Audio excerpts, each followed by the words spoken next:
Samajwadi party के अध्यक्ष अखिलेश यादव इटावा में रथ यात्रा निकाल रहे हैं। तीसरे चरण का प्रचार पूरी जोरों पर है, क्योंकि एक दिन में 10-10 रैलियां कर रहे हैं अखिलेश यादव। अखिलेश जी, तीसरा चरण क्या सबसे निर्णायक होने जा रहा है? मैं समझता हूँ जिस तरीके से पहले चरण दूसरे चरण में जनता ने शतक लगा दिया है समाजवादी पार्टी और आरएलडी और गठबंधन के पक्ष में, तीसरे चौथे चरण का जब तक वोट खत्म होगा तो दोहरा शतक लग चुका होगा। इसलिए मैं कह सकता हूं कि लगातार यही सिलसिला आखिरी 7 में तक चलना है, तो तीसरे में भी उतनी ही सीटें जीते हैं जितनी पहले और दूसरे में जीते हैं। इसलिए भी समाजवादी पार्टी के लिए महत्वपूर्ण है। इस तीसरे चरण में मेरा भी चुनाव है और इटावा का भी चुनाव है, कन्नौज का भी चुनाव है, औरैया का है।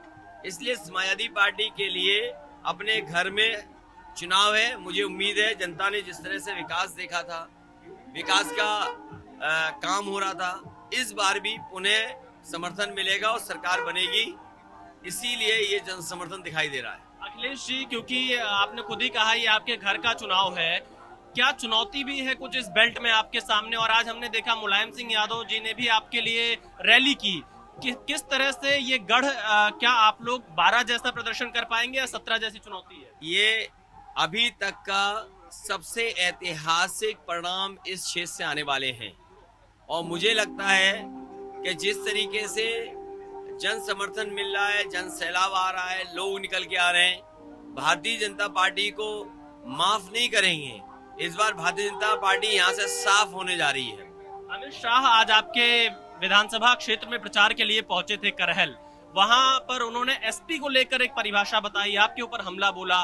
किस तरह से देखते हैं आप अमित शाह की कैंपेनिंग? देखिए, वो ABCD अब सिखा रहे हैं, जिन्हें महंगाई कम करनी थी वो एसपी का जो मतलब निकाल रहे हैं। ये कोई पॉलिटिक्स नहीं है। उन्हें बताना चाहिए कि डीजल पेट्रोल की कीमत कैसे कम होगी। जो नौजवानों को आपने कहा कि नौकरी देंगे, उनके 5 साल खराब हो गए, 5 साल और खराब ना हो जाएं उसके लिए क्या है आपके पास? तो दिल्ली की सरकार ने जनता को धोखा दिया है। इनके नेता झूठ बोलते हैं। झूठ बोलने वालों को, झांसा देने वालों को, झगड़ा लगाने वालों को इस बार समाजवादी पार्टी हटाने जा रही है और जनता इनका सफाया करेगी। अखिलेश जी, आपका एक बयान खूब चल रहा है कि जिसे कानून व्यवस्था हाथ में लेनी हो, जिसे कानून ना मानना हो, वो समाजवादी पार्टी को वोट ना दे।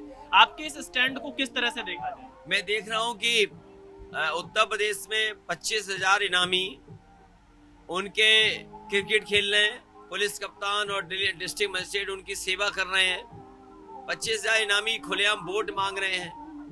मुख्यमंत्री खुद जेल में जाकर के 2-2, 3-3 घंटे रह रहे हैं, माफिया अपराधियों से मिल रहे हैं। वो कानून व्यवस्था की दुहाई दे रहे हैं और वो आरोप समाजवादियों पर लगा रहे हैं। इसलिए समाजवादी पार्टी ने कहा है, जिन लोगों को कानून तोड़ना है, जिन लोगों को कानून की नहीं परवाह है, वो लोग समाजवादी पार्टी को वोट न दें। एक अंतिम सवाल, क्योंकि ये आपका गढ़ है और बीजेपी लगातार परिवारवाद के आरोप आपके ऊपर लगाती रही है। हालांकि आपने इस बार परिवार से किसी को टिकट नहीं दिया, शिवपाल यादव को छोड़कर। इससे कैसे देखा जाए आपकी इस रणनीति को और बीजेपी के आरोपों को? देखिए, भारतीय जनता पार्टी ये सवाल इसलिए उठा रही है कि परिवार वालों का दुख दर्द नहीं समझते। परिवार वाले जितने भी हैं, उनका एक दायित्व है, उनकी जिम्मेदारी रहती है। उन्हें महंगाई महसूस होती है। उनके परिवार में अगर उनका बेटा बेरोजगार बैठा है तो बेरोजगारी की तंगी उन्हें नजर आती है। गैस सिलेंडर अगर महंगा हो गया तो उन्हें महंगाई नजर आती है। तो ये भारतीय जनता पार्टी के लोग, जिन्हें परिवार वालों का दुख दर्द नहीं समझ में आ रहा है, और इसलिए नहीं आ रहा, वो खुद परिवार वाले नहीं है। सवाल ये है कि क्या अपने परिवारवाद के बारे में चर्चा करेंगे और केवल राजनीति में परिवारवाद? जो राजनीति में भारतीय जनता पार्टी के नेता हैं, उनके कई परिवार के लोग, अधिकारी और बड़े अधिकारी बैठे हुए हैं जो चुनाव में भी हस्तक्षेप कर सकते हैं। तो उस परिवारवाद के बारे में बात नहीं करेंगे।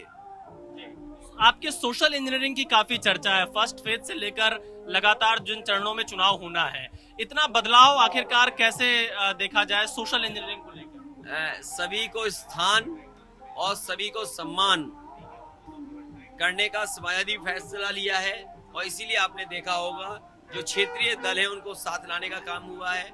मुझे खुशी है इस बात की कि स्वामी प्रसाद मौर्य जी, दारा सिंह चौहान या ओम प्रकाश राजभर या केशव देव मौर्य, ये तमाम लोग हैं जो समाजवादी पार्टी में मदद कर रहे हैं। संजय चौहान हैं, जयंत चौधरी जी हैं, आज हर वर्ग के लोग समाजवादी पार्टी के साथ हैं। समाजवादी पार्टी ने जोड़ने का काम किया है और आने वाले समय में हर एक को स्थान मिलना और सम्मान मिलने का काम समाजवादी सरकार में होगा। बहुत धन्यवाद। तो देखिए, अखिलेश यादव इटावा, जो कि इनका गृह जनपद है, यहाँ पर रथ यात्रा निकाल रहे हैं। आज लगभग 10 रैलियां अखिलेश यादव ने की है और कुल मिलाकर देखा जाए तो तीसरे चरण को लेकर चुनाव प्रचार बहुत तेज है। अब देखना होगा कि आखिरकार इस फेज से क्या रिजल्ट सामने आता है। कैमरामैन एस जयदीप के साथ विशाल पांडे, जी मीडिया, इटावा।